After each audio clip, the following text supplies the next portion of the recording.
Hey, welcome to my 30-day challenge of me becoming a data analyst. And today is day day 19 में हम लोग सीखने वाले हैं केस फंक्शन के रिगार्डिंग एसक्यूएल के अंदर। तो यहाँ पर हम लोग केस फंक्शन दिया है कि अगर प्राइस इसमें 50,000 के ऊपर रहेगा तो उसको एक्सपेंसिव दिखाना है, अगर 10 से 49,000 के बीच में रहेगा तो मॉडरेट, और अफोर्डेबल अगर 10,000 से कम रहेगा। तो हम लोग क्या करेंगे, सिलेक्ट, और टेबल के अंदर हम लोग प्रोडक्ट नेम डालेंगे, प्राइस डालेंगे, केस फंक्शन यूज़ करेंगे। तो केस लिखेंगे व्हेन क्लॉज यूज़ होगा, जहाँ पर प्राइस इज़ ग्रेटर देन 50,000 तो देन, और यहाँ पर हम लोग देन लिखेंगे व्हेन और देन, और फिर यहाँ पर हम लोग एक्सपेंसिव लिख देंगे कॉमास के बीच में, और फिर व्हेन दूसरा हम लोग जो फंक्शंस है, दूसरा हम लोग को केस बोला है कि ये मॉडरेट होना चाहिए 10,000 और 49,999 के अंदर। तो हम लोग यहाँ पर व्हेन प्राइस बिटवीन यूज़ करेंगे, बिटवीन फंक्शन, और 10,000, और यहाँ पर एंड लिखेंगे, एंड ऑपरेटर, और 49,999 डालेंगे। अगर ये है तो देन मॉडरेट, कॉमास के बीच में हम लोग लिख देंगे मॉडरेट, और फिर हम लोग एल्स अफोर्डेबल लिखेंगे।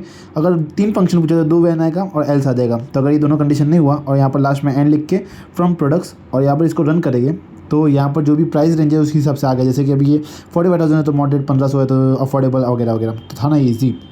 That's it for today. Subscribe for another day. Bye bye.